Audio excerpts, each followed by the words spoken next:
You're this perp back with another video, and welcome to the channel. And if you're listening to this, yes, it is New Year's, so happy New Year's to y'all.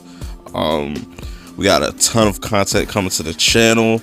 Definitely hit that like button, hit that subscribe button. You don't want to miss out on any content that's coming out this year. I'm gonna try to break records once again, but you know, with this being the first of the month, the first day of the new year, I figured, hey, why not start off with something new? You know, The Mandalorian, one of Star Wars' first TV series on their Disney Plus streaming service. So, you know, you saw the thumbnail. I wanted to ask this question: is The Mandalorian overhyped or overrated?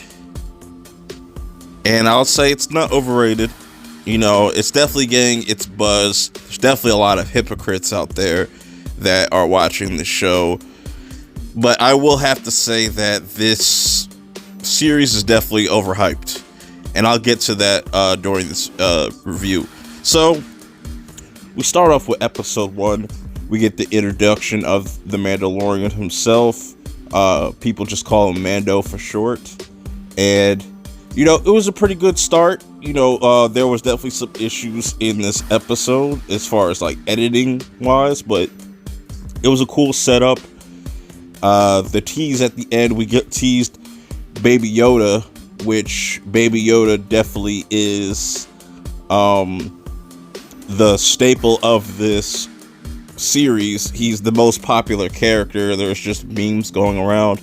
You know, episode 2 is named The Child, and you know, we get some interaction between the Mandalorian and Baby Yoda. They're slowly, you know, not slowly, but they're quickly getting a respect for one another. Then we get to episode 3, where we get more of the story and where this is going. I liked episode 3. A lot of people were blown away by it. I wasn't really. It was there's a lot of cool action set pieces and just action scenes overall in this episode. But this is where we finally start to get things going. You know, the Mandalorian wants to take back Baby Yoda from, you know, the people that hired him in the first place, yada yada. We get in episode 4, we get introduced to Cara Dune, and I'm not a fan of this character. She's kind of just, you know, she meets Mando for one time, and then when we get to the season finale, she wants to act like she's known this person for an X amount of years or whatnot. And, you know, by far, like, my least favorite character. We're gonna have to just see as time goes on if they improve on her character. Episode 5, this is more filler, more just shit that we don't really care about. Doesn't really push the story forward. You know, we get this interesting assassin that just gets killed off pretty weakly, and just the gunslinger, he's kind of like meh. The chick that takes care of Baby Yoda while Mando's going to go look for stuff and whatnot, she's cool, but you know, like I said, it's just episode 4, 5, and 6 are just complete filler. We get the Intergalactic Suicide Squad, which was Mando's old crew, and we get introduced to Bill Bird. Another filler. Could have done more with this episode, even though this episode was longer than most. That's another thing I want to touch on later on into this review. It's going to be interesting to see how these characters are going to pop back up in future seasons.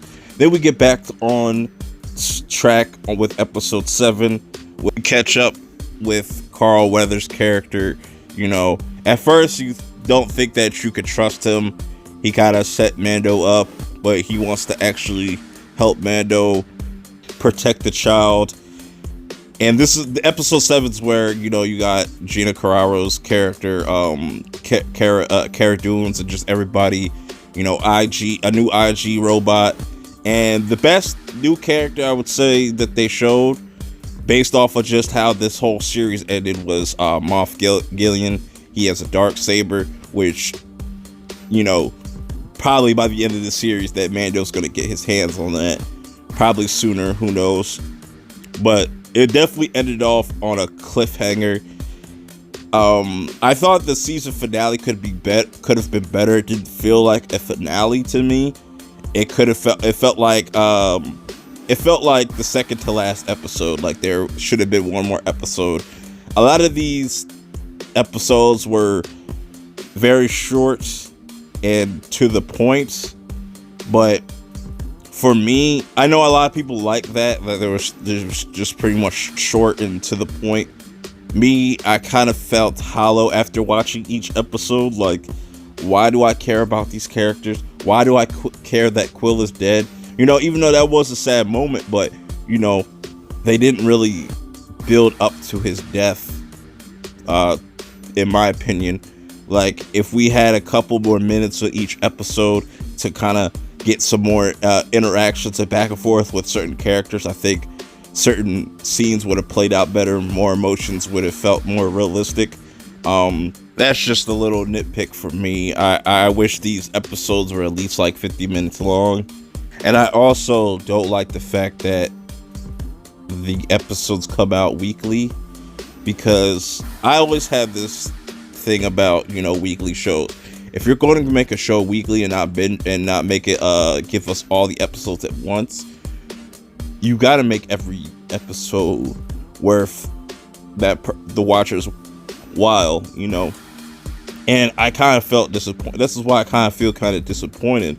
Like, I know a lot of people are in love with this show. They think it's the best show of 2019.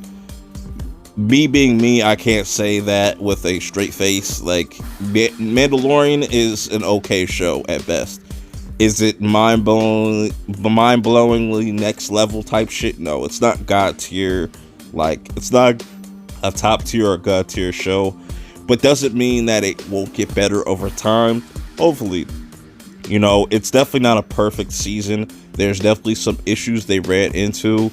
But like I said, there's some people that absolutely love every single bit about this show.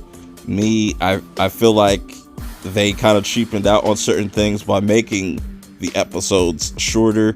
Hopefully they can extend the episodes or extend the series to like 10 episodes, because I feel like they could have just done more with this first season to really wow me. I'm definitely interested because I've always wanted a different type of Star Wars story to be told other than Jedi and Sith, and bounty hunters and Mandalorians sound really fucking dope. Would have been dope if this had more gore and more blood. That's another thing, but I understand it's Disney, it's whatever. It's pretty violent, it's nothing too mind-blowing. But what do you guys think about this series overall? Do you like it? Do you think it's overrated, overhyped? Do you think the whole series is just complete trash and this is just more of Disney Star Wars bullshit? But yeah, definitely let me know in the comments below what you think about this series overall. What are your favorite episodes? Who's your favorite character? And I hope y'all are enjoying the new year, and I hope everything goes well for you for the rest of this year. But until the next video, I will see y'all later. Peace. The problem is that people live for other people. That's why it's anti-dogma, because it's like people live their life according to what someone else should say. But yeah, I had to just lock in. A lot of people don't want to work. They want point B. You know what I'm saying? They don't understand though that it's like, yo, you really gotta do all this though to get there. Are you down for that, or you just want to be on the jet?